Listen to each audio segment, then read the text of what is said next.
Dobrý den, já se jmenuji Roman Paulus a pracuji tady v hotelu Alcron 4 roky jako šéf kuchař. Rád bych vám ukázal přípravu bílého chřestu. Nejprve si ten chřest uvaříme a potom z něj uděláme hezké jídlo, pečený bílý chřest v papilotě s mušlema svatého Jakuba. Já doporučuji loupat ho takhle na obráceném hrnci, protože ten chřest je hodně křehký a když ho budete loupat takhle, tak se vám nezlomí. A loupeme pečlivě, aby vám tam nezůstala ani jedna slupka. Kdyby se tak stalo, tak po uvaření by vám ty šlupky zůstávaly mezi zubama. Tak.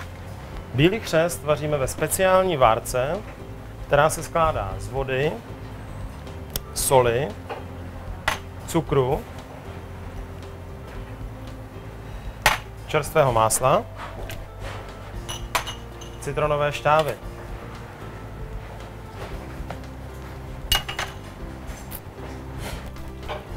Z citronu dávám jenom tu šťávu, ne kůru, ta je hořká.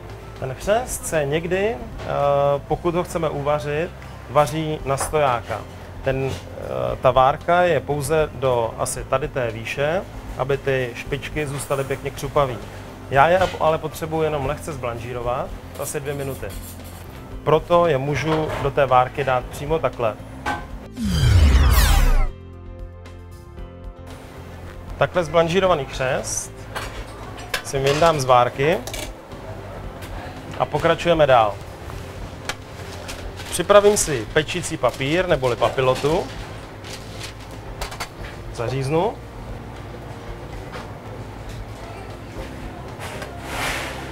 To je přesně ta porce toho chřestu, kterou potřebujeme.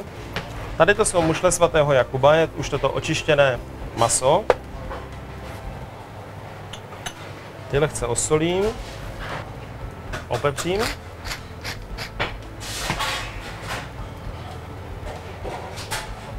Položím na křest. Dáme trochu asijského koření, toto bude sezamový olej.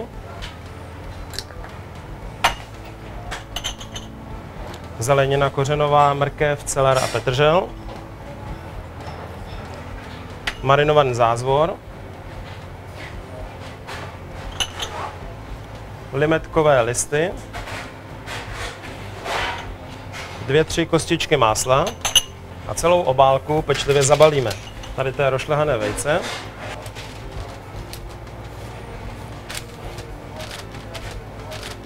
Papír se nám slepí.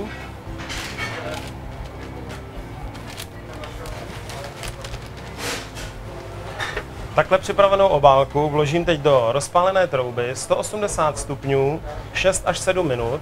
Chřest i mušle budou naprosto perfektně upečeny. Tak jak můžete vidět, ta obálka se nám hezky nafoukla a to mimo jiné značí, že už je to jídlo hotové. Nastřihnu obálku nůžkama, ovšem opatrně, protože je tam ta pára. Vy necítíte, co já cítím.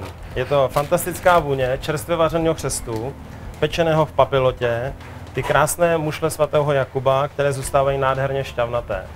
A přesně tady to jídlo můžete ochutnat buď tady u nás v hotelu Alcron, možná i u vás doma, anebo na slavnostech chřestu v Ivančicích. Přijďte se tam na nás podívat.